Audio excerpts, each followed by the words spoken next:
The BBC scandal around the creepy presenter is getting extremely embarrassing for BBC bosses as we reveal some new disgusting information in this video.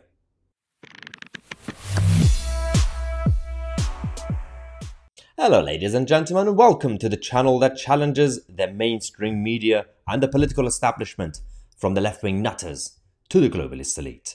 Alright, let's give you the latest update on the latest BBC scandal. It seems like this organization is playing some sort of game with other organizations in the world to out-scandal the other scandals. And they are in regular turmoil, not just in recent times, but over the last few years, couple of decades really. This is about the allegedly the creepy presenter who has paid a lot of money, £35,000 over 3 years, to this young person for some photos. And now we're going to reveal some new updates on this. It's a little bit concerning about when it comes to the issue of BBC management. Firstly, you had the lawyer of this young person, lawyer. Now, there's a big question about who paid the lawyer, because the family didn't, the mother didn't, the stepfather didn't, but the lawyer came and told the son and said about the son that these claims are rubbish and nothing inappropriate or unlawful has taken place. Firstly, there's a massive difference between inappropriate and unlawful or illegal. So when it comes to the question about legality, is about the age. Now, when we first heard the story from the mother of this young person, the person was under 18. Now, that's the legality. But even if that's, grey area, inappropriate, we know the BBC are supposed to have certain values, right? Discipline and everything else. So that's still in place, that question. Now that this lawyer came and said it's all rubbish, now the parents are coming out to say, clearly something's happened there. Clearly they think maybe the creepy presenter, allegedly, might have approached this young person saying, don't do it. Or maybe some more money has been exchanged, allegedly. But the mother came and said to the son again, it is sad about the lawyer, but we stand by our account and we hope that they get the help they need, the kid, who is now over 18. When we did this to help, and the presenter has got into their head. How did they afford a lawyer? We are so sad. So the mother doesn't even know how the kid paid for the lawyer. So clearly there is a breakdown in the family right now as well, which is absolutely sad. But the devastating part of the story aside, the police have now confirmed that they've now asked the BBC to pause their investigation, because the police are now looking into the criminality issues of this. So they're going to take it seriously finally.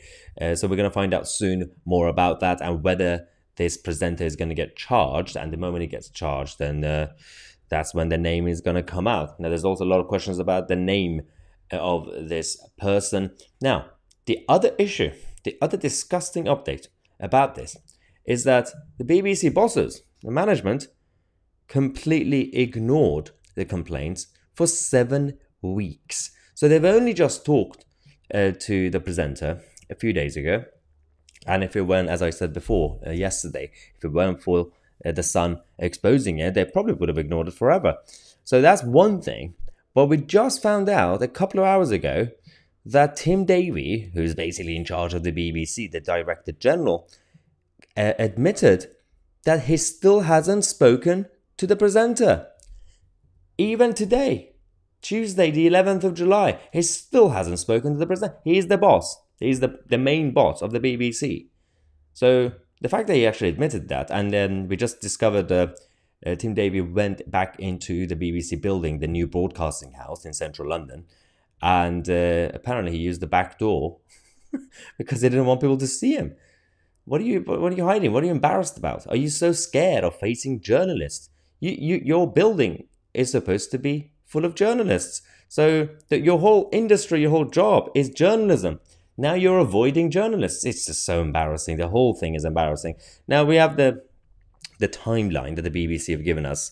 6th of July, The Sun informs the BBC via their press office of allegations, and which again, the same, well, the family approached the BBC on the 18th and 19th of May. So that's 2 months ago. 6th of July, the BBC launches an incident management group, involving senior BBC executives, including the Director General. So Tim Davie has had since 6th of July until now, 11th of July, to talk to the presenter, and he still hasn't. On the same day, senior manager holds a first conversation on this matter with the presenter concerned. Not Tim Davie, just a senior manager. 7th of July, the BBC's corporate investigations team contact the complainants again, who was in touch with the BBC's investigators. On the same day, BBC makes contact with the police. And on the 8th and 9th, the complainants sent to the BBC some materials related to the complaints, or some evidence. And on the 9th, BBC confirms that the presenter is suspended. So it took them 3 days to do that. And then on the 10th, the BBC met with the police. That's yesterday. And now today, the police have now told the BBC to pause their investigation because they're going to take control of it. What a mess. All on taxpayers' money, ladies and gentlemen. All right, so we're going to keep you guys posted on this issue and many others throughout the day. We're going to have some updates on migrant crisis. I'm going to come for Rishi Sunak today on this channel because he's talking nonsense again and he's betraying this country. We're also going to be giving you guys the latest update on the bank cancellation scandal that started with Nigel Farage when he exposed it. Or I think I'm going to basically call it debanking people. And of course, everything else been happening. But the best thing you can do is subscribe to the channel. We're going to have a big announcement tomorrow, by the way, which relates to our 300,000 subscribers target, because we're going to have a big event. We're going to have a big party, which I'm going to announce tomorrow. All the details. So stay tuned. I'm Mahyar Tousi, and we are the media.